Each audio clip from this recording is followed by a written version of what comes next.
Bonjour, je suis heureux d'être là et vraiment je remercie le président Costa d'avoir organisé en effet cette retraite stratégique.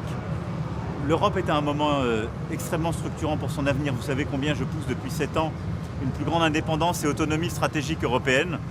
Et je crois que, aussi vrai que l'épidémie de Covid, que l'agression russe en Ukraine avaient été des moments de réveil, ce qui se passe aujourd'hui en ce moment même en Ukraine, ce qui se passe avec aussi les choix, les déclarations américaines de la nouvelle administration du président Trump, eh bien, poussent les Européens à être plus unis, plus actifs pour répondre à leurs sujets de sécurité collective, c'est-à-dire pas de réponse sur la sécurité de l'Europe sans les Européens, pour aller plus loin sur leur industrie de défense, leur base industrielle et technologique de défense, assumer d'investir davantage et d'avoir une préférence européenne, et puis sur les sujets économiques et commerciaux pour porter là aussi un réveil stratégique européen.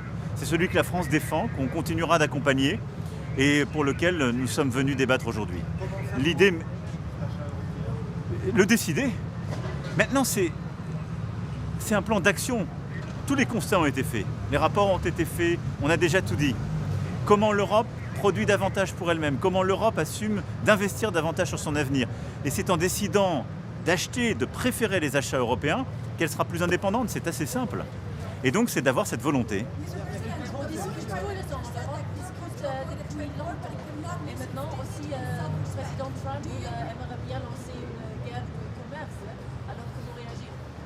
C'est simple, nous on pense que la priorité, elle est à cet agenda stratégique et sécurité de nos frontières.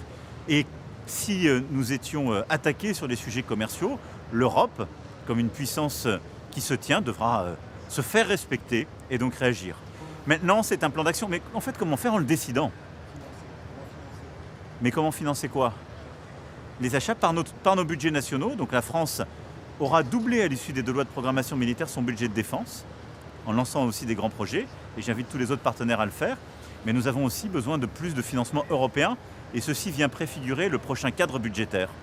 Donc il faut davantage de financement public, davantage de financement privé aussi, en changeant les modes de financement de la Banque européenne d'investissement, en sortant de cette taxonomie, c'est un élément de simplification qui nous a contraints pour financer davantage d'efforts de défense, et en préférant l'achat européen.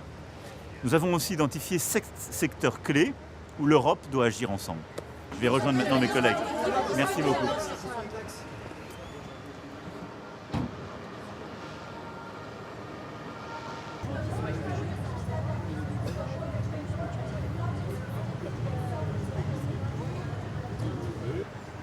Mais comment financer quoi? Les achats par nos budgets nationaux.